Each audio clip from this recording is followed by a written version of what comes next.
আসসালামু আলাইকুম ভিউয়ার্স, এই তো চলে এসেছি আজকের ব্লগ নিয়ে। তো আজকের ব্লগের শুরুতে আমি রান্না করব আলু দিয়ে চিকেনের পাতলা ঝোল। তাই যে চিকেন কেটে ধুয়ে নিয়ে আসছি, আলু আর চিকেন একসঙ্গে রেখেছি।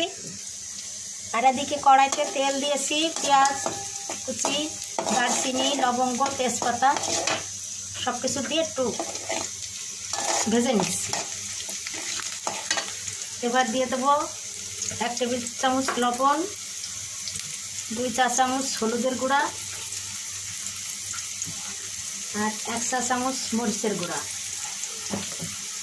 বাটা মশলা আদা রসুন ধনিয়া জিরা 2 টেবিল চামচ।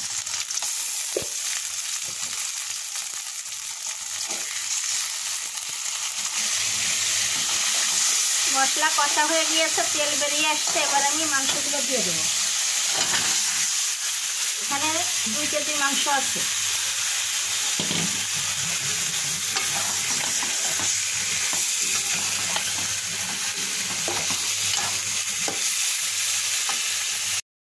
ভিউয়ার্স, আমার চিকেন কষা হয়ে গেছে। এবার আমি গরম পানি দিয়ে দিলাম।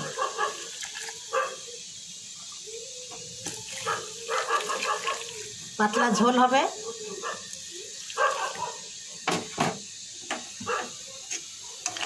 এখন একটু ভালোভাবে মিশিয়ে দিয়ে পানিটা ফুটে উঠলে গরম মশলা দিয়ে নামিয়ে নেব।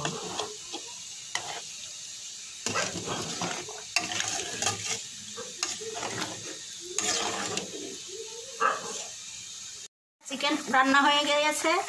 আমি যে 1 চা চামচ গরম মশলার গুঁড়া দিয়ে দিলাম।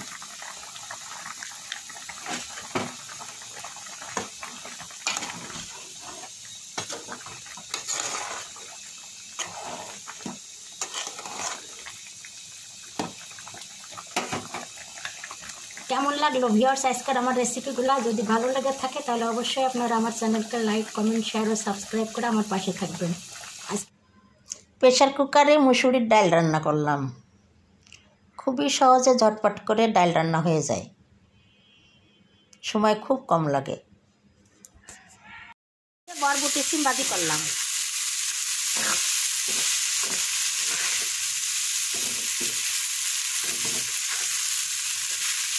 সকালের নাস্তা রুটির সঙ্গে এবং ভাতের সঙ্গে খেতে ভালো লাগবে। এভাবে আলু দিয়ে বরবটি দিয়ে ভাজি করলে। রাত্রে বৃষ্টিতে গাছের আম পড়ে গেছিল, তাই কুড়ায় নিয়ে আসলাম। একটু টক মিষ্টি ঝাল চাটনি বানালাম। এই খরা রোদের সময় এই চাটনি খেতে খুব ভালোই লাগে। একটু বানিয়ে নিলাম বেশি করে, দিলাম সব নষ্ট না করে, কুড়িয়ে সব সিদ্ধ করে ফোড়ন দিয়ে দিলাম। ভালো লাগলে অবশ্যই আপনারা লাইক, কমেন্ট, শেয়ার ও সাবস্ক্রাইব করে আমার পাশে থাকবেন। আজকের মতো বিদায় নিচ্ছি। আল্লাহ হাফেজ।